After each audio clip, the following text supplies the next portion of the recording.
Good morning all students. तो आप सब कैसे हैं? तो जिस प्रकार आप जाने कि 8, 9, 10 और 12 वाले भी सभी लोग गंगा नहा लिए, मतलब कहने का अर्थ है कि वो लोग सारे लोग परीक्षा दे दिए, एग्जाम दे दिए।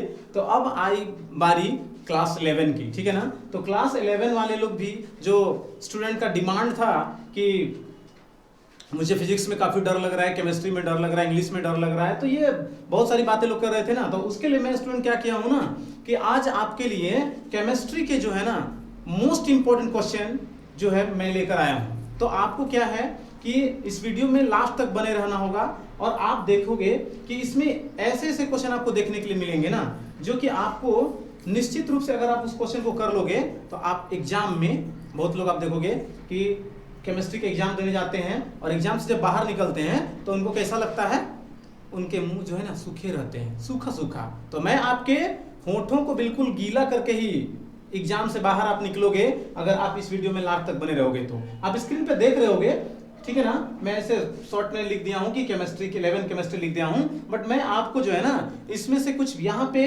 बहुत सारे इंपॉर्टेंट क्वेश्चन लेकर के आया हूं, ठीक है ना। आप देखोगे जैसे Mg2+ आयन का सही इलेक्ट्रॉनिक विन्यास क्या है। बहुत सारे स्टूडेंट पढ़े होंगे लेकिन इनमें बहुत सारा कंफ्यूजन होता है। मैग्नीशियम का परमाणु संख्या कितना होता है? 12 होता है, ठीक है ना। तो उसका इलेक्ट्रॉनिक विन्यास आप चुटकी में तुरंत कैसे निकाल दोगे, मैं उसको तुरंत बता दूंगा, ठीक है ना। फिर नेक्स्ट क्वेश्चन हम लोग देखते हैं। तो इस तरह से बहुत सारे क्वेश्चन आपको मिलेंगे, ठीक है ना। तो यदि आप मेरे चैनल में फर्स्ट व्यूअर हो या पहली बार आप देख रहे हो तो मेरे चैनल को बिल्कुल सब्सक्राइब कर लें, ताकि मैं आपके लिए जो आपके डिमांडेबल जो रहती है ना, मैं उनको पूरा कर दूंगा और आपके लिए जो है ना बहुत सारा क्वेश्चन लेकर के आ जाऊंगा, जो आपको एग्जाम में जो है ना बहुत ही कारगर सिद्ध होगा और आप अच्छे तरीके से एग्जाम लिख पाओगे और आप हंसते हंसते निकलोगे और बिल्कुल आप बोलोगे कि हाँ सचमुच ये क्वेश्चन जो है ना आ गया था, ठीक है। तो मैं आपके लिए चलते हैं क्वेश्चन की ओर कि क्या है कि सबसे पहले क्वेश्चन है कि Mg2+ का सही इलेक्ट्रॉनिक विन्यास क्या होगा। तो आप स्टूडेंट ध्यान रखना कि आपको जो है ना इलेक्ट्रॉनिक विन्यास से 1 या 2 क्वेश्चन आपको जरूर एग्जाम में मिलेगा, ठीक है ना। तो आप उसको कैसे बनाओगे, चलते हम लोग जल्दी से इसको क्या करते हैं। सबसे पहले आप जानते हो कि मैग्नीशियम का परमाणु संख्या कितना होता है? 12 होता है, ठीक है ना, 12। तो इसमें जब यहां पर प्लस होगा ना तो आप उसको क्या करना, ये जो चार्ज में जो भी रहेगा उसको माइनस कर देना है। अगर प्लस में रहेगा तो माइनस करना, अगर माइनस में रहेगा तो उसको प्लस कर देना। तो चलते हम लोग 12 में 2 घटा दे, कितना आ गया? 10। तो आपको इसका इलेक्ट्रॉनिक विन्यास सेट करना है। तो आप क्या एसपीडीएफ में पढ़े होगे, क्या होता है इसकी में 1s2 2s2, ठीक है, फिर 2p6। अब देखो ये आप सीक्वेंस पढ़े होगे, है ना, कि 1s2 2s2 2p6। आपको कितना इलेक्ट्रॉन पूरा करना है? 10 ही। तो 2 2 4 6 10, ठीक है ना। तो आपका ये हो गया। ये नहीं कि आप मैग्नीशियम का पूरा कर दोगे, 12 का नहीं लगा देना। आप इसमें जो यहां रहेगा उसमें से प्लस रहेगा तो उसको माइनस कर देना। तो 12 में 2 घटा दिए, 10 आया। अब 10 इलेक्ट्रॉन को आप इसमें फिलअप कर देना है, ठीक है ना।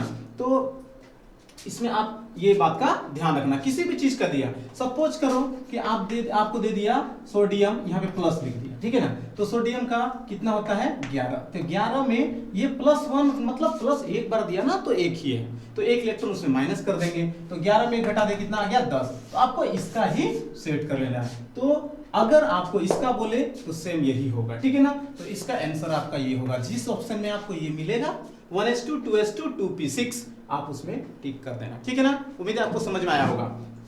चलते हैं नेक्स्ट क्वेश्चन की। s ऑर्बिटल की आकृति कैसी होती है? तो s ऑर्बिटल आप जानते हो s p d f 4 orbital होते हैं, उपकक्ष होते हैं ना। तो इसमें आप देखोगे कि s ऑर्बिटल की आकृति कैसी होती है? गोलीय होती है, ठीक है ना, गोलीय होती है। गोलीय, स्फेरिकल इसको बोलते हैं हम लोग, ठीक है ना, स्फेरिकल। तो आपका s ऑर्बिटल की आकृति गोलीय, p का होता है डंबेल और d का होता है डबल डंबेल, और f का तो होता है ना कॉम्प्लिकेटेड होता है उसमें ना। तो थोड़ा सा आप ये ध्यान रखना, s का पूछेगा तो गोलीय लगाना, p का पूछेगा तो डंबेल डमरू के आकार का, और d का पूछेगा तो डबल डंबेल, ठीक है ना। तो उम्मीद है ये भी आपको समझ में आ गया होगा। नेक्स्ट क्वेश्चन की ओर चलते हैं। आधुनिक आवर्त सारणी को किस आधार पर सजाया गया है? ऐसा क्वेश्चन भी दे सकता है। आधुनिक आवर्त सारणी को किस आधार पर? आवर्त सारणी का पिता कौन है? मेंडलीफ, है ना। तो मेंडलीफ ने तत्वों को उनके किस क्रम में सजाया था? तो आधुनिक आवर्त सारणी बोला जाएगा तो आपको परमाणु क्रमांक या संख्या इसको बोलते हैं, परमाणु क्रमांक या संख्या, दैट मीन्स एटॉमिक नंबर, ठीक है ना, एटॉमिक नंबर इसके आधार पर सजाया था।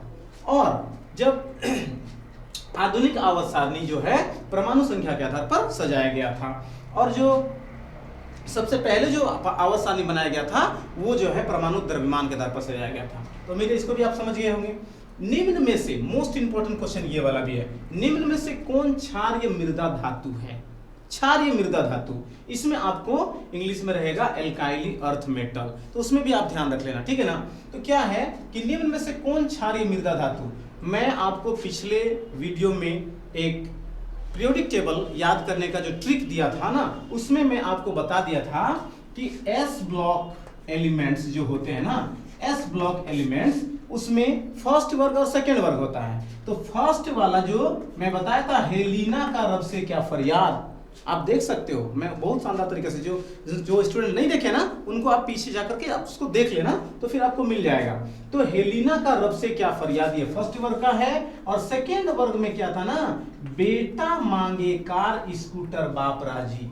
तो मैं बताया था, अब अभी भी याद कर लेना कि फर्स्ट वाला मृदा धातु नहीं है, फर्स्ट वाला है क्षारीय धातु, ठीक है ना, और सेकेंड वाला है क्षारीय मृदा धातु। तो आप यहां पर देखोगे कि फर्स्ट वाला में हेलिना, hydrogen, lithium, sodium, potassium, rubidium, वो सब है। तो अब सेकेंड वाला बेटा मांगे कार स्कूटर, तो सेकेंड वाला क्या है, क्षारीय मृदा धातु। तो क्षारीय मृदा धातु जो है ना आपका, इसमें देख लो, ये तो किसका, फर्स्ट वर्ग का है, ये तो डी ब्लॉक का, एफ ब्लॉक का, डी ब्लॉक का, ये सब है, ठीक है। बट आपको ये जो कैल्शियम है ये आप सेकेंड वाला में देखोगे, बेटा मांगे कार, देखिए कैल्शियम है ना यहाँ पर, तो इसलिए आपका क्षारीय मृदा धातु जो है एल्काइली अर्थ मेटल मृदा धातु आपका कैल्शियम हो जाएगा, ठीक है ना। उम्मीद है समझ में आ गया। अगर आपको एग्जाम में पूछा जाए कि क्षारीय धातु कौन होगा, तो क्षारीय धातु फर्स्ट वाला वर्ग, हेलिना का रब से क्या फरियाद, उसका आप करना, ठीक है ना। चलते हम लोग नेक्स्ट क्वेश्चन 5 नंबर, किस ब्लॉक के तत्व रंगीन एवं रंगहीन होते हैं? रंगीन मतलब क्या, कलर, और कलरफुल, और रंगहीन मतलब कलरलेस, जिसमें रंगीन यौगिक भी रहता है और रंगहीन यौगिक भी रहता है। तो इसमें हम लोग पी ब्लॉक एलिमेंट्स जो होता है ना, पी ब्लॉक एलिमेंट्स ये जो होते हैं दोनों प्रकार के होते हैं। तो आप ऑप्शन में देख लेना, इसमें ऐसा भी हो सकता है कि आपको बोलेगा कि इसमें से रंगहीन यौगिक होते हैं, ऑप्शन में देगा S block, P block, D block, F block, तो आप किसमें लगाना, पी ब्लॉक। तो पी ब्लॉक एलिमेंट्स जो होते हैं वो क्या होते हैं, रंगहीन होते हैं, ठीक है, रंगहीन और रंगीन दोनों होते हैं। चलते नेक्स्ट क्वेश्चन की ओर, सबसे अधिक विद्युत ऋणात्मक तत्व कौन है? ये आपको बहुत सारे कॉम्पिटिटिव एग्जाम में भी देखने को मिल सकता है, तो बहुत ही इंपॉर्टेंट क्वेश्चन है कि सबसे अधिक विद्युत ऋणात्मक तत्व कौन है, तो वो आपका आता है फ्लोरीन। फ्लोरीन जो है ना सबसे अधिक विद्युत ऋणात्मक तत्व है, जो हैलोजन वर्ग का फर्स्ट जो है वो सदस्य है, ठीक है ना। नेक्स्ट क्वेश्चन है 7 नंबर, है ना, किस ब्लॉक के तत्व को संक्रमण तत्व कहते हैं? ठीक है, ट्रांजिशन एलिमेंट जो है ना उसमें डी ब्लॉक एलिमेंट्स को कहते हैं, ठीक है, D block elements, D block elements को क्या कहते हैं, संक्रमण तत्व, ठीक है ना। मैं इसको एक साथ से और बता देता हूं, एस ब्लॉक और पी ब्लॉक एलिमेंट्स दोनों को प्रतिनिधि तत्व भी कहते हैं, ठीक है ना, प्रतिनिधि तत्व। अगर आपको ये छोड़ करके अगर आ जाए एग्जाम में कि प्रतिनिधि तत्व किसे कहते हैं, तो एस ब्लॉक और पी ब्लॉक को, और संक्रमण तत्व किसको, डी ब्लॉक। नेक्स्ट क्वेश्चन है, ये भी बहुत इंपॉर्टेंट क्वेश्चन है, ये 8 नंबर ना, आर्गन 3d5 और 4s1 किसका इलेक्ट्रॉनिक विन्यास है? तो आप देखोगे ना कि 3d आर्गन इस टाइप का क्वेश्चन मिल सकता है। तो ये आर्गन का कितना होता है परमाणु संख्या, 18 होता है, ठीक है, 18 और इसमें 5 है, तो 18 आप 5 जोड़ेंगे कितना होगा, 23, 23 और 1 कितना हो गया, 24। तो 24 किसका है इलेक्ट्रॉनिक विन्यास में? जब आप परमाणु संख्या देख लिया आपने, मिला आपको मिला कितना, 24। तो 24 किसका होता है, क्रोमियम। क्रोमियम बोलोगे सर अब मैं कैसे याद करूं, क्रोमियम किसका होता है, कितना होता है? तो मैं आप पिछले वीडियो में आप जा करके देख सकते हो, या डिस्क्रिप्शन में आप देख सकते हो कि मैं इलेक्ट्रॉन या किसी भी तत्व का परमाणु संख्या याद करने का जो है तकनीक में बता दिया हूं, ठीक है ना। कि उसमें आप देख लोगे वीडियो में 8 8 18 18 32, ये एक ट्रिक है, आप पीछे देख लोगे, आप किसी भी तत्व का जो है ना परमाणु संख्या चुटकी में याद कर लोगे, ठीक है ना। तो 18 5 23 और 24, तो क्रोमियम का होता है 24, तो इसका आंसर क्या हो जाएगा, क्रोमियम Cr, ठीक है ना। नेक्स्ट क्वेश्चन चलते हम लोग, एक तत्व का बाह्यतम इलेक्ट्रॉनिक विन्यास NS2Np4 है, यह कौन सा तत्व है, इन्हीं में से आप देख लो, ये ऑप्शन में यहाँ पे लिख दिया हूं, ठीक है ना। इसमें बाह्यतम इलेक्ट्रॉनिक विन्यास NS2Np4, तो आप इसको देख लो ना, 4 2 6, तो किसका होता है, ऑक्सीजन का होता है। ऑक्सीजन का कैसे, इसमें ऑक्सीजन का इलेक्ट्रॉनिक विन्यास जब हम लोग करते हैं तो इसका कितना होता है, परमाणु संख्या कितना होता है, 8 होता है, तो हम लोग इसको करेंगे तो 2 6, तो 6 होता है ना, तो आप यहाँ पे देखो 4 और 2 6, तो जब किसी का भी बाह्यतम इलेक्ट्रॉनिक विन्यास का बात करेगा तो आप क्या करना ना कि उसमें उन लास्ट वाले दोनों के इलेक्ट्रॉन को मतलब पेयर करना, जोड़ देना, इसके बाद ऐड करने के बाद आप पता चल जाएगा आपको कि ये क्या है। फ्लोरीन का नहीं होगा, ठीक है ना, उसके लास्ट में वो नहीं आता है, ब्रोमीन का भी नहीं होगा, कार्बन का भी नहीं होगा, तो किसका होगा, ऑक्सीजन का। उम्मीद है ये आपको समझ में आया होगा, ठीक है ना। मैं आपको बोल रहा हूं कि आपके जो दोस्त भी है ना केमिस्ट्री में जो परेशान है, उनको भी आप ये वीडियो शेयर कर दो, उनके लिए जो है ना बहुत ही मतलब अच्छा हो जाएगा। क्यों, क्योंकि सारे स्टूडेंट क्या सोचते हैं कि first year is rest year, सभी लोग फर्स्ट ईयर रेस्ट ईयर का परिभाषा पढ़ लेते हैं, सोचते हैं कि आराम करना है, कुछ नहीं पढ़ाई करते हैं, फिर बाद में उनको टैबलेट खाना पड़ता है, सिर दर्द का सामना करना पड़ जाता है, ठीक है। तो मैं आपको बोलूंगा कि इसमें लाइक ठोक दो और आप वीडियो को शेयर कर दो, ताकि उनके भी जो है ना माथे का जो दर्द है थोड़ा कम हो जाएगा, ठीक है ना। तो चलते हैं नेक्स्ट क्वेश्चन की ओर, सबसे अधिक यौगिक बनाने वाला तत्व कौन है, ठीक है ना, पूरे पीरियोडिक टेबल के अंदर में, ठीक है ना, सबसे अधिक यौगिक बनाने वाला तत्व, तो आपको ऑप्शन में अगर कुछ भी मिले तो आप एक बार याद रखना कि कार्बन है, carbon, these are denoted by C, ठीक है ना, कार्बन से सूचित कर, कार्बन को C से सूचित करते हैं ना, तो ये कार्बन जो है ना दुनिया में सबसे अधिक यौगिक बनाने वाला तत्व है, कार्बन है, ठीक है ना। नेक्स्ट क्वेश्चन चलते हैं हम लोग, दिए गए कोष में परिरक्षण प्रभाव का सही क्रम क्या है, आपको इस टाइप का मिलेगा, मैं ऑप्शन लिख कर दिया हूं, इसको भी थोड़ा नोटिस कर लेना, आप ध्यान देना कि जब चारों ब्लॉक होता है ना SPDF, तो इन चारों ब्लॉक में सबसे जो है ना उनका परिरक्षण जो प्रभाव है, उसमें सबसे पहले जो उसका जो क्रम है इस प्रकार का होगा। ये देखिए इसमें जो ऐसे लिखा हुआ है ना, ये इस तरह से नहीं होगा, बल्कि S is greater than P is greater than D is greater than F। तो आपको ये क्रम जहां पर मिलेगा सब तरफ जो है ना बड़ा बड़ा रहेगा, उसमें आप टिक लगा देना। जब इस तरह का क्वेश्चन अगर आपको एग्जाम मिलेगा तो आप ध्यान रख लो इसमें होगा, ना कि इसमें नहीं लगा देना, ठीक है ना। S ब्लॉक, फिर P ब्लॉक, फिर D, SPDF लगा देना और सब में ग्रेटर, मतलब सब में मुंह इधर खोल देना, हो जाएगा आंसर, ठीक है ना। 12 नंबर, द्विगंशी क्वांटम संख्या से किसकी परिभाषा प्राप्त होती है। क्वांटम संख्या 4 प्रकार के होते हैं ना, तो उनमें जो एजीम्यूथल क्वांटम नंबर्स होते हैं ना, उनका जो द्विगंशी क्वांटम संख्या, उनमें से किसकी परिभाषा जो है आपको प्राप्त होता है। तो आपको क्या होगा ना कि इससे इलेक्ट्रॉन का कोणीय संवेग, इसका आंसर मैं यहां लिख देता हूं, इलेक्ट्रॉन का कोणीय संवेग, इसकी परिभाषा प्राप्त होती है, ठीक है ना। इसकी परिभाषा आपको प्राप्त होता है किससे, द्विगंशी क्वांटम संख्या से। मैं बोला था ना आपको कि नेक्स्ट क्वेश्चन देखने से पहले कि क्या है, आप वीडियो के लास्ट तक बने रहोगे तो आपको बहुत सारा जो है ना ऐसे ऐसे क्वेश्चन मिलेंगे जो कि आपका दिल छू जाएगा और आप एक बार में ही बना लोगे ना, ठीक है। तो नेक्स्ट क्वेश्चन है, डी कक्षक की चुंबकीय क्वांटम संख्या क्या है, ठीक है ना। तो क्वांटम संख्या 4 प्रकार के होते हैं, मैं अभी बताया आपको, ठीक है। तो डी कक्ष की चुंबकीय क्वांटम संख्या, इसको एक बार मैं बता देता हूं, आप आराम से कर लोगे। क्या है ना कि कितने कक्षक होते हैं, S P D और F, ठीक है ना।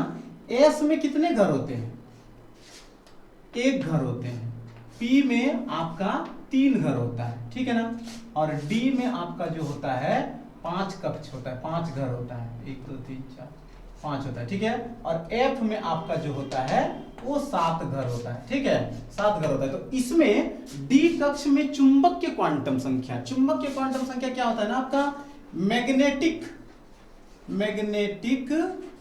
Quantum number. तो मैग्नेटिक क्वांटम नंबर आपका जो हो जाएगा, देखिए किस ब्लॉक का बोला है पर, डी कक्षक का। तो डी कक्ष का बोला तो आप इसमें क्या करोगे, डी कक्ष में कितने घर होते हैं, कितना है, 5 घर है, तो 5 घर में इसमें क्या होगा, जो क्वांटम संख्या जो होता है चुंबकीय क्वांटम -L2 प्लस L होता है, ठीक है ना।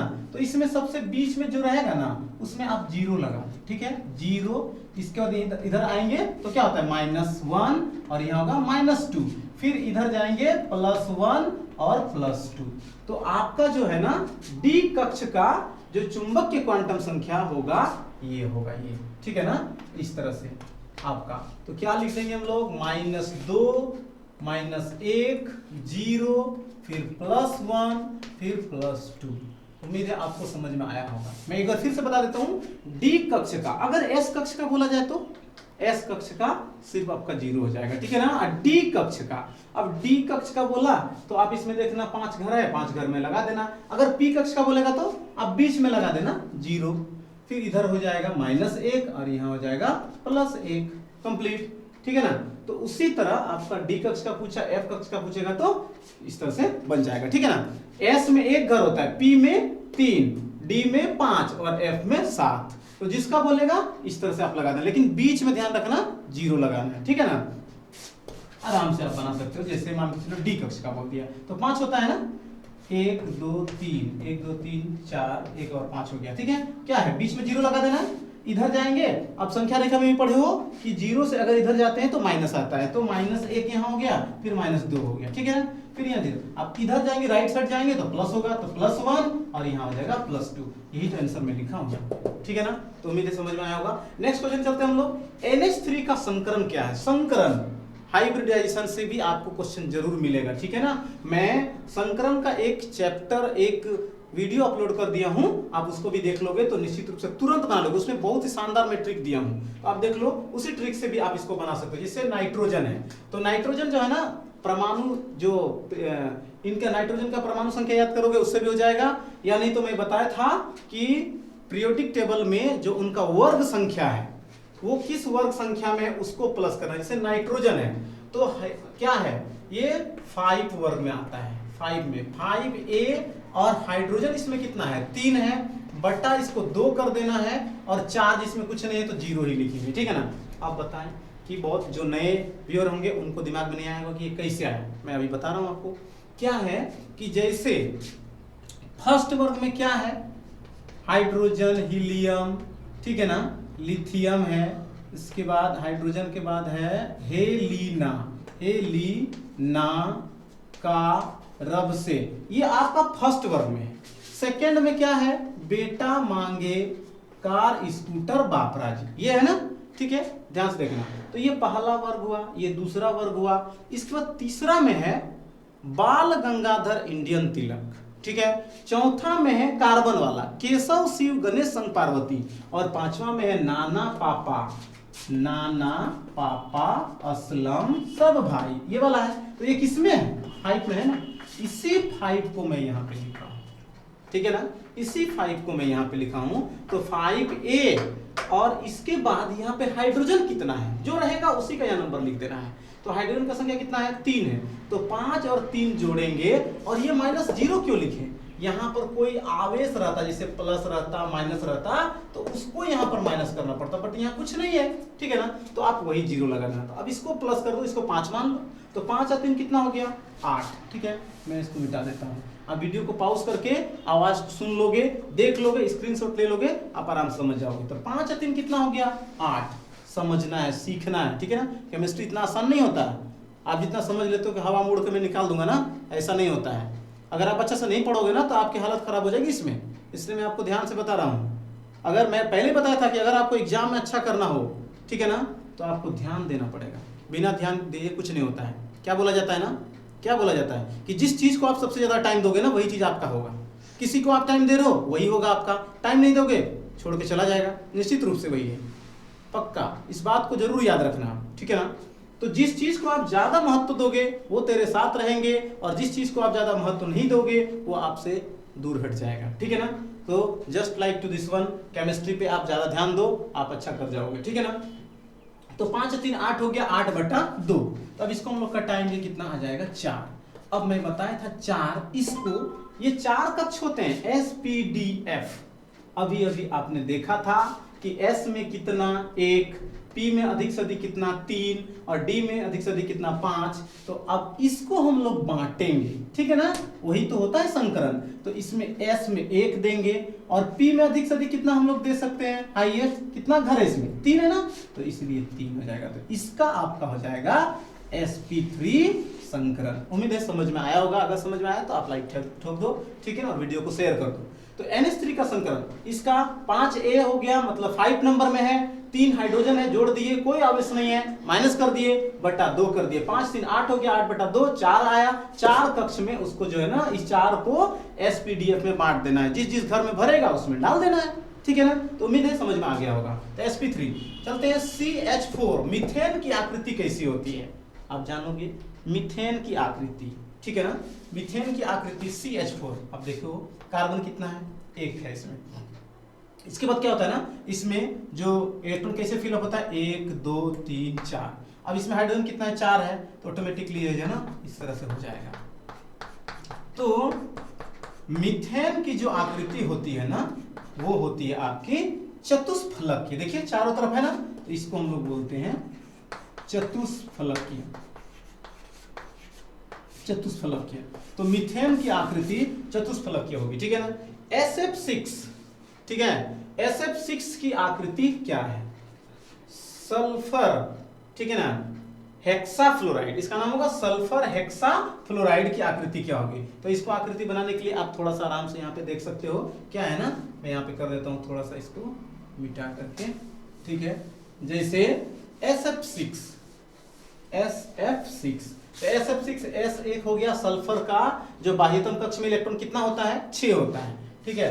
तो 6 लगा सकते हो आप, जैसे 1 2 3 4 5 6 मान के चलो इसमें लगा दिए। तो इसमें जब इसका आकृति हम लोग बनाते हैं, तो इसमें जो है ना 6 तरफ जो है इसमें लगा देते हैं, 1 2 3 4 5 और 1 लगा देते हैं, ठीक है।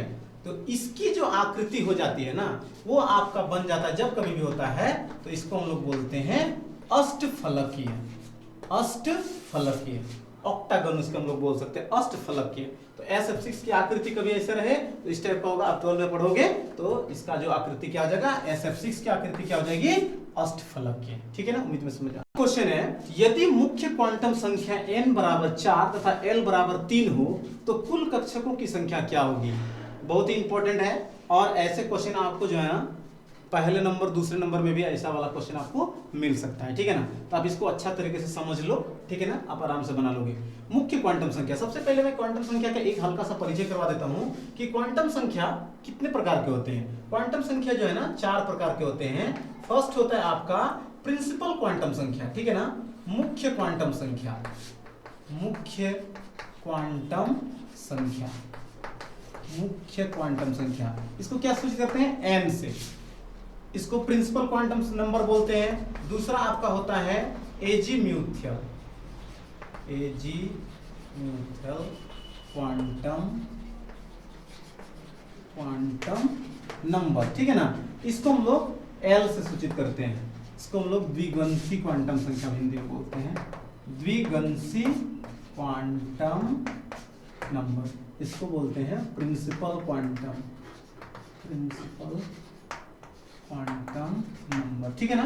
अब तीसरा होता है आपका मैग्नेटिक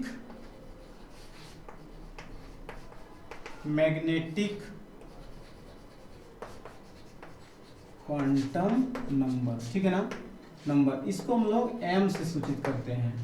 चौथा है आपका spin quantum number, spin quantum number, ये क्या से सूचित होता है, s से, ठीक है ना, स्पिन क्वांटम नंबर। तब इसका थोड़ा सा मैं परिचय करा देता हूं कि मुख्य क्वांटम संख्या जो होता है ना, वो आपका नंबर से सूचित होता है, ठीक है ना। मैं इसको आप थोड़ा सा बता देता हूं, बस ये आप जान लेना कि क्वांटम संख्या इतने प्रकार के होते हैं ना। तो इसको आप देख सकते हो, स्क्रीनशॉट ले सकते हो।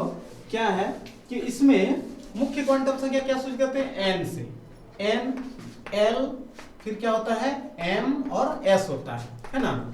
इसमें क्या होता है, इसमें नंबर होता है 1 2 3 4 इस तरह नंबर होता है। इसको आप ध्यान रख लेना, जो मैं अभी बता रहा हूं ना, इसको अगर ध्यान रख लोगे ना तो आपको क्वांटम नंबर से कोई भी क्वेश्चन आएगा, यू कैन सॉल्व इट, ठीक है ना। तो आप देखो L में आपका होगा माइनस, जैसे L में आपको क्या करना है, जो उसका कोणीय संवेग होता है, ठीक है ना, तो इसमें आपको क्या करना पड़ता है कि इसमें कक्ष देखना पड़ेगा S P D और F, और M में जो होता है मैग्नेटिक, जो चुंबकीय क्वांटम नंबर होता है वो आपका होता है -L2 प्लस L, ठीक है ना, माइनस से प्लस तक जाना है। और स्पिन क्वांटम चक्रण में जो होता है आपका क्लॉकवाइज और एंटी क्लॉक, मतलब -1/2 एंड +1/2, ये सब देखना है, ठीक है ना। अब यहां पर देखना है, यदि कोई एग्जांपल दे दिया कि यदि मुख्य क्वांटम संख्या n बराबर 4, तो आप देख लो यहां पर कितना हो गया 4, तो n 4 आ गया। इसके बाद क्या बोलता है l कितना है 3 है, तो l यहां पर देखिए l ये L कितना 1, ये आपका हो गया 0, ये 1 हो गया, ये 2 हो गया, ये 3 हो गया, ठीक है ना। तो आपको इसमें क्या करना है कि L बराबर आपको 3 दिया है, ठीक है ना, L बराबर आपको कितना दे दिया है 3 दिया है, तो 3 आपका कहां पर है, यहां देखिए L 0 1 2 3, तो 3 किस में है, F में है, F में, तो अब F जो होता है इसमें 0 घर होता है, P में 1 होता है, D में 2 होता है, और इसमें कितना होता है 3, तो आपका 4 और +3, तो F में कितने घर होते हैं आपको याद होगा, अभी मैं बताया था, इसमें 7 घर होते हैं, 1 2 3 4 5, एक और बना देता हूं, तो ये आपका 7 घर होता है। तो इसमें कितने कक्ष हैं, 7 कक्षक है ना, तो आपका यही आंसर हो जाएगा, इसका आंसर हो जाएगा आपका 7 कक्षक, ठीक है ना, 7 कक्षक। इसके बाद मान के चलिए कि आपको अगर कोई क्वेश्चन इस तरह से ही दे दिया जाए कि मतलब कोई भी, जैसे 2p पे पावर 6 दे दिया, 2 पावर 6 दे दिया, तो इसमें भी आप बता सकते हो मुख्य क्वांटम संख्या बोलेगा तो मुख्य क्वांटम संख्या ये हो गया आपका, ठीक है। इसके बाद आपको बोला जाएगा द्विगंशी क्वांटम संख्या p देखिए कितना है, इसी क्वेश्चन में n बराबर कितना आ जाएगा 2, ठीक है, l एजीम्यूथल है द्विगंशी, तो p है, p कितना नंबर में 1 नंबर में, इसका आंसर 1 हो जाएगा, ठीक है। और इसके बाद जो है ये इलेक्ट्रॉन 6 इलेक्ट्रॉन उसी p में भरना है, तो p में आपका कितना घर होता है 3 घर होता है, उसमें इलेक्ट्रॉन भर करके आपको देख लेना। इसके बाद अगर वो क्लॉकवाइज ऐसे घूमेगा तो उसका होगा +1/2, और एंटी क्लॉक ऐसे घूमेगा तो उसका हो जाएगा -1/2, ठीक है ना। तो आप इसको थोड़ा सा ध्यान रख लेना, तो आप आराम से इसको समझ जाओ। नेक्स्ट क्वेश्चन 18 नंबर में हम लोग देखते हैं SO4 में सल्फर का ऑक्सीकरण संख्या क्या होगा। स्टूडेंट्स ध्यान रखना, ऑक्सीकरण संख्या वाला भी एक क्वेश्चन मिलेगा आपको, ठीक है ना, तो आपको घबराना नहीं है, आप आराम से बना लोगे। ऑक्सीकरण संख्या, तो जिसका ऑक्सीकरण संख्या निकालना होता है उसको हम लोग x मान लेते हैं, ठीक है ना, जिसका भी, तो किसका निकालना हम लोग का सल्फर का, इसको हम लोग x मान लेते हैं, तो x प्लस ऑक्सीजन का बाह्यतम जो इलेक्ट्रॉनिक जो उसमें जो ग्रहण करता है वो कितना इलेक्ट्रॉन ग्रहण करता है 2 इलेक्ट्रॉन, तो ग्रहण करता है इसलिए इसमें माइनस होता है, तो इसमें -2 गुना कितने इसमें एटम है 4 है, और बराबर लिखाता है 0। जब भी किसी का ऑक्सीकरण संख्या निकालना होता है तो बराबर 0 लगाते हैं, उसका योग जो होता है मतलब 0 होता है। अगर यहाँ पे चार्ज रहेगा कोई भी तो वही चार्ज यहाँ पर आ जाएगा, ठीक है, या तो पॉजिटिव रहे या नेगेटिव रहे। तो इस तरह से S का हम लोग क्या मान लिए x मान लिए, प्लस इसके बाद ऑक्सीजन का कितना होता है -2 होता है, और इसमें 4 है, ठीक है, तो x प्लस माइनस माइनस और 2 चौके कितना हो गया 8 बराबर क्या आ गया 0। अब x is equal to minus का उधर जाएगा तो क्या हो जाएगा +8, ये रहा आपका आंसर, ठीक है। उम्मीद में है कि आपको समझ में आसानी से आ गया होगा, ठीक है ना। नेक्स्ट क्वेश्चन हम लोग चलते हैं, K2Cr2O7 में क्रोमियम का ऑक्सीकरण संख्या क्या होगा, just like to this one. आप इसके जैसा भी आराम से बना सकते हो, ठीक है ना। किसका निकालना है क्रोमियम का, तो उसको x मान लेंगे। अब देखते हैं हम लोग क्या है, ये पोटासियम है, पोटासियम फर्स्ट वर्ग का है, उसकी जो वैलेंसी होती है कितना होता है 1 होता है, ठीक है, क्योंकि वो फर्स्ट वर्ग में है, तो 1 गुना 2, देखना इसी से मैं बना रहा हूं, इसमें एक उसका पोटासियम का होता है, इसका 2 पीस है, प्लस क्रोमियम का क्या मान लेंगे x गुना, आप ध्यान रखना इसमें क्रोमियम के 2 एटम है, ठीक है ना। तो यहाँ पर 2 प्लस ऑक्सीजन का अभी मैं बताया था इसका कितना होता है -2, तो यहाँ -2 इंटू कितना 7 बराबर क्या लिखेंगे 0, ठीक है ना। तब 1 गुना 2 करेंगे 2 आएगा, प्लस 2 गुना x करेंगे 2x आएगा, प्लस माइनस माइनस 7 दुना कितना हो गया 14 बराबर क्या आ गया आपका 0। अब देखते हैं इसका संबंध इससे है, ठीक है ना, कि इसको ऐड नहीं करना है, ठीक है ना। मैं इसको मिटा देता हूं और इसी को पहले मैं सॉल्व कर देता हूं, ठीक है ना। तो आप यहाँ पे देखोगे कि इसमें 2x इसमें संबंध है, तो 2x इसके बाद 14 बड़ा है ना इससे, तो 14 में 2 घट जाएगा तो कितना आएगा 12, जो बड़ा रहता है उसका चिन्ह लगता है बराबर 0। अब 2x बराबर इसको उधर ले जाएंगे तो क्या होगा 12, 2 एकम 2, 2 छक्के 12, x इज इक्वल टू +6, ये रहा आपका आंसर, ठीक है ना। तो इसमें क्या हो जाता है, इस तरह से आप किसी का भी ऑक्सीकरण संख्या आएगा तो आप आराम से इसको बना सकते हैं, ठीक है ना। तो जिसका ऑक्सीकरण निकालना होगा आप उसको x मान लेना और इस तरह से करके प्लस करके बराबर 0 लगा देना, आप निश्चित रूप से इसको कर लोगे। नेक्स्ट क्वेश्चन की ओर चलते हैं हम लोग। यदि बहुत इंपॉर्टेंट क्वेश्चन है, ये आपको पहला नंबर में ही क्वेश्चन देखने को मिल सकता है, ऐसा मेरा प्रेडिक्शन है कि ये क्वेश्चन आपको फर्स्ट नंबर में भी देखने को मिल सकता है जब आप एग्जाम निकल जाओगे। तो यदि मुख्य क्वांटम संख्या n बराबर 3 और l बराबर 2 हो तो उसकी उपकक्ष संख्या क्या होगी। आपका ऑप्शन रहेगा 2p 3d 4s है ना, या 3f या 4f, ये मान के चलो आपका ऑप्शन है, ठीक है ना। अब इसमें किसमें टिक लगाओगे, आराम से एक बार में आप बना लोगे, ठीक है ना। ध्यान से समझना देखना। यदि मुख्य क्वांटम संख्या n बराबर 3 है, आपको मैं बताया था क्वांटम संख्या कितने प्रकार के होते हैं, 4 प्रकार के। n में क्या होता है ना 1 2 3, ठीक है, संख्या होता है। तो मुख्य क्वांटम संख्या आपको कितना दे दिया है 3 दिया है, तो ऑटोमेटिकली आपका 3 तो होगा ही, ठीक है ना। अभी मैं बताया था आपको 2p6, तो मुख्य क्वांटम संख्या कौन है 2 है। उसी तरह आपका इसमें n कितना दे दिया 3, इसके बाद l, अब देखो l सेकेंड में होता है n l m और s होता है, 4 क्वांटम संख्या होता है ना। आपको यहाँ क्या पूछा गया है कि n बराबर 3 दिया तो n यहाँ पे 3 लिख दिए। देखना इसका आंसर कैसे मिलेगा आपका। l बराबर 2, l में क्या क्या होता है s p d और f होता है, ठीक है ना। और m में क्या होता है -l2 प्लस l होता है ना। इसमें -1/2 और +1/2, ये तो क्वांटम संख्या का है फंडा। आप अगर इसको समझ जाओगे आराम से बना लोगे, इसी से कोई भी इस तरह का क्वेश्चन आएगा ना आप आराम से बना लोगे। तो क्या है ना, यदि मुख्य क्वांटम संख्या n बराबर 3 तो 3 लिख दिए। इसका l बराबर कितना है 2, तो मैं आपको बताया था कि s में कौन कितने नंबर में आता है 0, फिर p 1 नंबर में आता है और d 2 नंबर में और f आता है 3 नंबर में। आपको l का मान कितना दिया है 2, तो l का मान 2 दिया है, ये रहा, ठीक है ना, ये रहा आ गया। तो 2 किस में है d में है, तो 3d, यही तो है आपका आंसर, ठीक है ना। तो 3d आपका आंसर हो गया। उम्मीद है आप समझ पाए होंगे। तो इसी तरह से वीडियो काफी लंबा हो रहा है स्टूडेंट्स, इसलिए मैं आपके लिए जो है और ही शानदार सा वीडियो नेक्स्ट जो है ना दूसरे पार्ट में लेकर के आऊंगा। अगर आप मेरे चैनल में नए हो तो आप मेरे चैनल को सब्सक्राइब कर लो और बेल आइकन को प्रेस कर लो, कि ताकि आपको मैं जैसे ही नेक्स्ट वीडियो अपलोड करूंगा वो आपको सबसे पहले पहुंच जाए। और उम्मीद है कि आप जो है मेरी बातों को भली भांति समझ गए होंगे और आप सब्सक्राइब कर लेंगे, ताकि आपको जो है वीडियो मिलेगा और आप उसको एग्जाम में अच्छा तरीके से देख कर जाओगे और आप अच्छे से कर लोगे। Thank you.